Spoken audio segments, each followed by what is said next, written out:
4 fit বা 5 fit দূরে মানে আরেকটা টেবিল চেয়ার ছিল স্যারের, ওর উপরে পড়ছে একদম পুরোটা, একদম সম্পূর্ণটা ভেঙে নিয়ে দ্রুত আমাদের মাথার উপরে ফ্যান ট্যান সহ দ্রুতার সহিত বাস মানে বাস্ট হয়ে সাথে সাথে এখানে পড়ে গেছে। আতঙ্কে আমরা কোন দিকে পালাবো তো এটা তো খুঁজে পাচ্ছিলাম না। আমি ফ্লোরে শুয়ে শুয়ে যাওয়ার চেষ্টা করছিলাম, কোনো রকমের দরজাটা বের করে ম্যাডামকে বের করলাম। পাইলট কি তখন বেঁচে ছিলেন?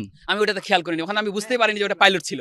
কথা আমি তো আতঙ্কে মানে ওখানে হচ্ছে ধুলাবালির মানে অন্ধকারে ওখানে কি পড়ছে সেটা কিন্তু আমি মানে যে মতো হচ্ছে আমি অফিসের মধ্যে বসেছিলাম, বসে থাকা অবস্থায় বিকট শব্দ সাথে সাথে আমার উপরে যে মানে টিন শেডের একটা ছাদ ছিল, ফল ছাদ, ওই ছাদটা ভেঙে গুঁড়ো বালি ধুলো আর বালি টালি এগুলা ভিতরে একদম বিকট শব্দ। তখন বুঝতে পারছি যে ওপরে কিছু একটা পড়ছে, বিকট শব্দ, বিস্ফোরণ হয়েছে কোনো কিছু একটা। ভয়ে আতঙ্কে কোন দিকে দরজা কোন দিকে কি এটা খুঁজে পাচ্ছিলাম না। কোনো রকমে বের হইলাম, বের হয়ে আবার উপর দিকে তাকাচ্ছি, দেখছি এখানে কোনো কিছু নাই।